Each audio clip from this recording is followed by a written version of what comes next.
इसी तरह फैसला रखिए, पूरे देश में एक क्रांति की लहर शुरू हो चुकी है।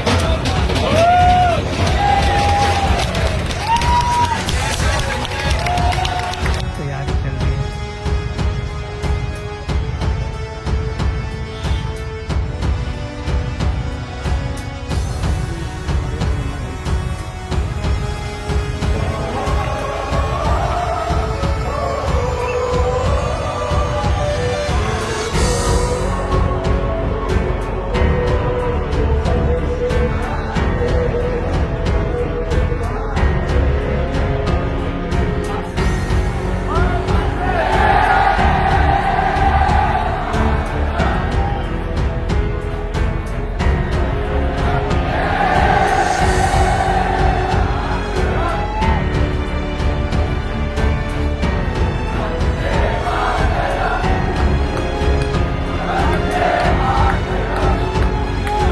नमस्कार, स्वागत है आपका इस खास कार्यक्रम में। मैं हूं आरफा खानम शेरवानी। जैसे जैसे जंतर मंतर से तस्वीरें आ रही हैं उभर कर, पूरे तरीके से मुझे 2011 की याद आ रही है। उस वक्त मैं टेलीविज़न में काम किया करती थी और लाइव ब्रॉडकास्ट हो रहा था, यानी तमाम टीवी चैनल्स के पत्रकार कैमरा माइक लेकर, ओबी वैन्स लेकर सीधे तौर पर वहां खड़े हुए थे और दर्जनों की तादाद में इस पूरे आंदोलन को टेलीविज़न न्यूज़ का जो साथ था, जिस तरह से मिला हुआ था, पूरे तरीके से आप ये सोचिए कि टेलीवाइज्ड आंदोलन था ये। लेकिन अब अगर उसे कॉन्ट्रास्ट करें आप, तो सीधे तौर पर ये देखा जा सकता है कि सिर्फ और सिर्फ यूट्यूब और डिजिटल मीडिया से जुड़े हुए पत्रकार, उन्हीं के कवरेज दिख रहा है, वही वहाँ पर दिख रहे हैं। बल्कि टीवी पूरे तरीके से एक तरह का हिट जॉब, यानी हर तरह से इसको ख़राब करने की कोशिश कर रहा है।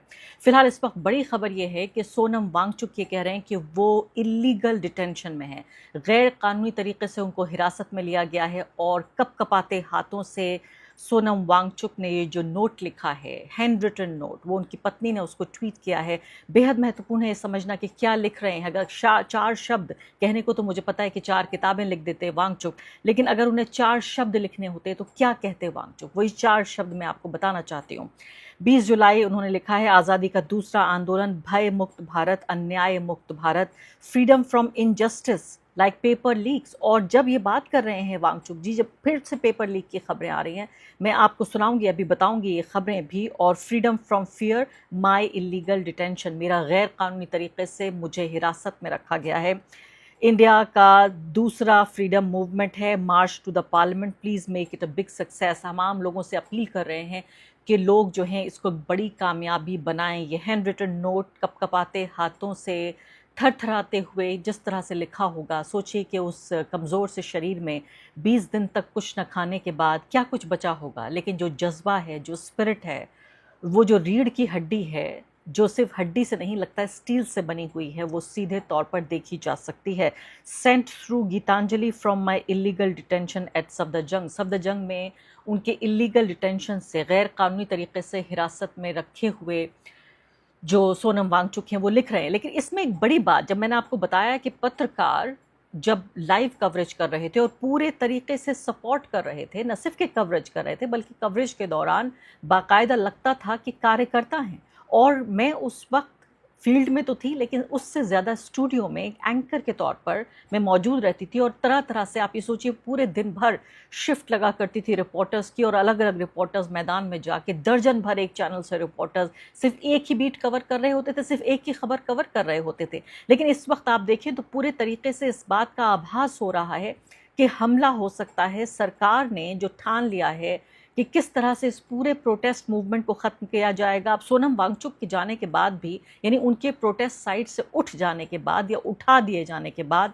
या किडनैप कर दिए जाने के बावजूद भी जब ये आंदोलन ख़त्म नहीं हो रहा है, तो सीधे तौर पर आप ये देखिए कैसे सीसीटीवी कैमरास लगाए जा रहे हैं। पूरे तरीके से ये अभिजीत दीपके ने ये ट्वीट किया है, ये वीडियो बेहद ख़तरनाक है। और जानकार ये कह रहे हैं कि ये पूरे तरीके से पता चलता है कि आंसू गैस के गोले छोड़े जा सकते हैं। इसके अलावा भी बड़ी कार्रवाई हो सकती है। तो यानी लोगों को डराने धमकाने की ये पूरी कोशिश हो रही है, क्योंकि ये खबर भी जब आएगी तो खबर भी बाजार में जाएगी। लोग देखेंगे और सोचेंगे, कम से कम कुछ हज़ार लोग तो ये सोचेंगे कि भाई क्यों अपनी जान को मुश्किल में डालना, क्यों हम आंसू गैस के गोले वहाँ पर छोड़े जाएंगे, या और भी कोई बड़ी कार्रवाई हो सकती है, लाठी चार्ज हो सकता है। जिस तरह से पुलिस ने आके, दिल्ली पुलिस ने जैसे ही नए कमिश्नर बने, सबसे बड़ी चीज़ उनको बताई गई कि सबसे पहले आपको यहाँ इससे छुटकारा पाना है।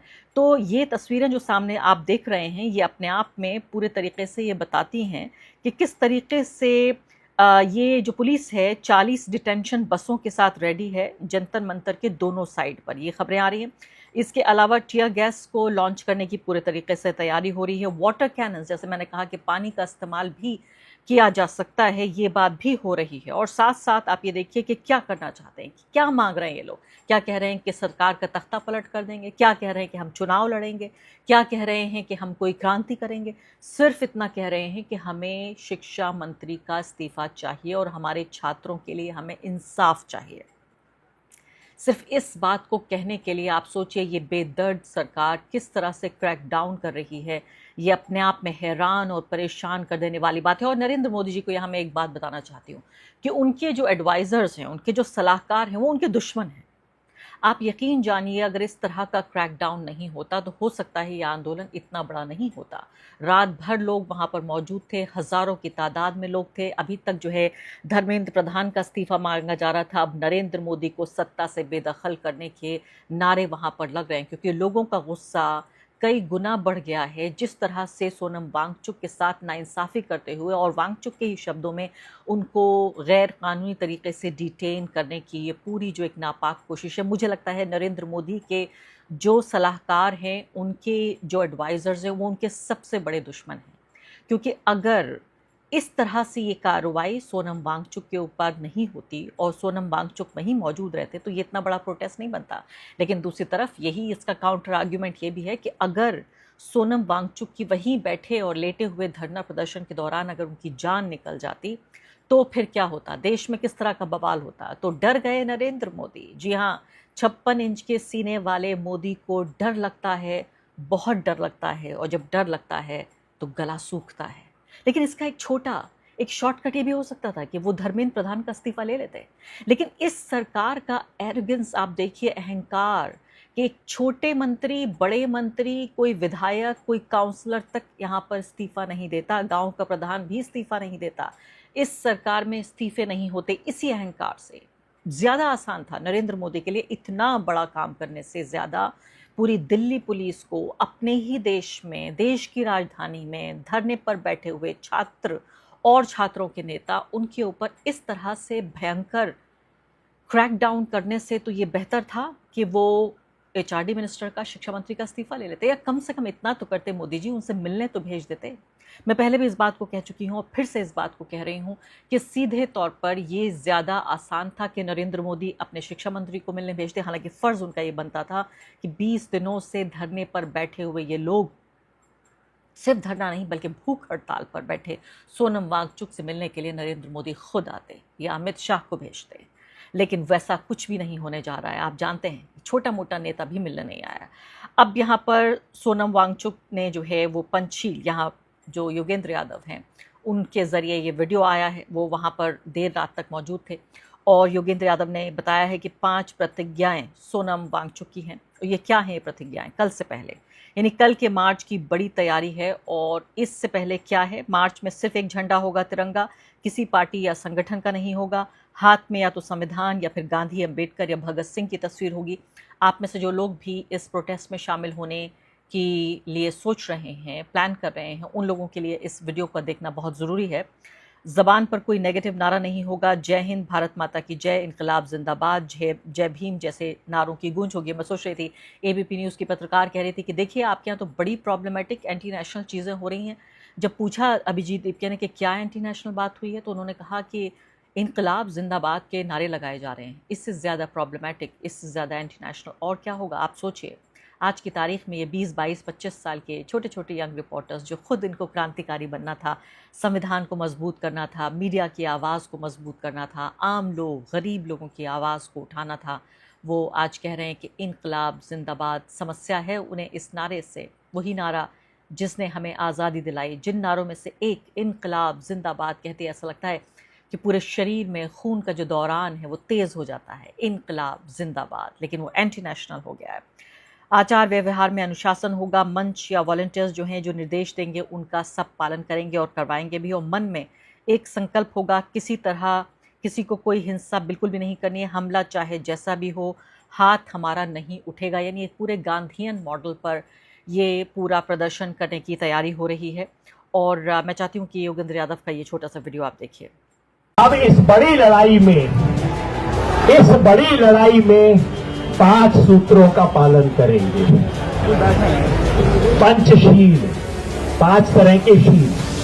पहला, झंडा सिर्फ एक, ये जो झंडा है किसी संगठन का नहीं, किसी संगठन, किसी पार्टी, किसी का झंडा नहीं, बस एक झंडा। दूसरा,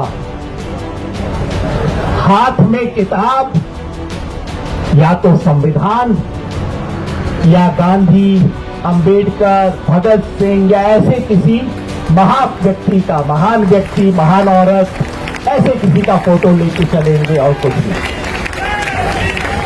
तीसरी बात कि हमारी जुबान पे नेगेटिव चीजें नहीं आए। वो बुरी हरकत करते हैं, उसका मतलब ये नहीं कि हम बुरी चीजें करना शुरू कर दें। आंदोलन करने वालों की जिम्मेवारी डबल है। नकारात्मक नारे नहीं, नारे आप पॉजिटिव दीजिए। कितने सुंदर सुंदर आपके नारे हैं, 2-4 नारे लगा लेना यहाँ पे। जय हिंद, इंकलाब, भारत माता की जय, जय जय जय जय भीम। ये नारे हैं हमारे पास, हमें किसी घटिया नारे की क्या जरूरत है। बड़े नारे लगाएंगे, बड़ी सोच रखेंगे, देश को आगे रखेंगे, हम छोटा काम नहीं करेंगे। चौथी बात, जो मंच से घोषणा की जाए, जो वॉलंटियर बताए, उसकी बात को मानेंगे। वॉलंटियर मेरी से उम्र का छोटा हो सकता है, मेरे को लगे है ये कौन होता है मेरे को बताने वाला, नहीं। अगर वॉलंटियर है, मुझे अनुरोध कर रहा है, मैं उसकी बात मानूंगा। आज भी, कल भी, 20 तारीख के मार्च में भी, जैसे भी आगे हो, स्टेज से जो घोषणा होगी, वॉलंटियर जो कहेगा उसकी बात मानेंगे। और आखिरी बात, 5वां शील। 5वां क्या? किसी भी हालत में कोई भी हिंसा कभी भी नहीं। एक और महत्वपूर्ण खबर है, ये भी खबर खुद कॉकरोच पार्टी के जरिए ही ट्वीट की गई है। वो ये कह रहे हैं कि 30-40 ऐसे लोग हैं, गुंडे हैं, जो बीजेपी की तरफ से और दिल्ली पुलिस का भी नाम उन्होंने लिया है, उसमें घुसपैठ कर लिया है प्रोटेस्ट साइट पर। और वो ये चाहेंगे कि किसी भी तरीके से ये एंटी इंडिया सेंटिमेंट या इस तरह का कोई दाग इस प्रोटेस्ट पे लगाने की पूरे तरीके से कोशिश हो, कि कोई ऐसी नारेबाजी हो जिससे ये, जो मैंने बताया था, जो पत्रकार प्रोटेस्ट को कवर करने तो गए नहीं, लेकिन जब सोनम वांगचुक को दिल्ली पुलिस उठा कर ले गई, किडनैप कर लिया, तो फ़ौरन वहाँ पर पहुँच गए और तमाम तरह की नेगेटिव रिपोर्टिंग करने लगे। तो आप जानते हैं कि वो लोग भी तैयार हैं, वो गुंडे जो इस तरह के नारे लगाएंगे और जो इसका कवरेज करेंगे, इसको एम्पलीफाई करेंगे, इसको बढ़ा के चढ़ा कर पेश करेंगे, वो भी मौजूद हैं दोनों तरह से। यानी कि इस पूरी बदमाशी को करने वाले लोग और उसको कवर करके बढ़ा चढ़ा कर दिखाने वाले लोग दोनों मौजूद हैं। वो ये कह रहे हैं कि हमें इस तरह के लोगों को एक्सपोज करना है, उनका पर्दाफाश करना है, रिजेक्ट करना है। ये सपोर्टर्स नहीं है, ना ही कॉकरोच जनता पार्टी के सपोर्टर्स हैं, ना ही जो सोनम वांगचुक हैं उनके सपोर्टर्स हैं। और इस वीडियो में आखिरी बात मैं आपको बताना चाहती हूँ कि गीतांजलि जो हैं वो क्या कह रही हैं। सोनम वांगचुक की जो बीवी हैं, जिन्होंने बताया कि उन्हें किसी तरीके से मिलने भी नहीं दिया जा रहा है, कमरे में भी नहीं घुसने दिया जा रहा है, फ़ोन नहीं लिया जा रहा है। वो ये कह रही हैं कि मैं पूरे तरीके से जो सफदरजंग हॉस्पिटल है उस पर मेरा विश्वास उठ चुका है। और क्यों? क्योंकि हॉस्पिटल ने ये बताया कि जो पोटेशियम लेवल है सोनम वांगचुक का वो 2.9 हो चुका है, चूँकि ये पूरे तरीके से, यानी ये सोचिए तो बहुत लो है, अगर 2.9 अगर देखा जाए, जिससे इंसान की ज़िंदगी को बहुत गंभीर ख़तरा हो सकता है। तो वो इस ट्वीट में ये कह रही हैं कि ये बताया गया, हालांकि जो पब्लिक हेल्थ बुलेटिन है, एक्चुअल नंबर हटाकर इन्होंने ये बताया भी नहीं कि इनका पोटेशियम लेवल इस तरह से घट रहा है।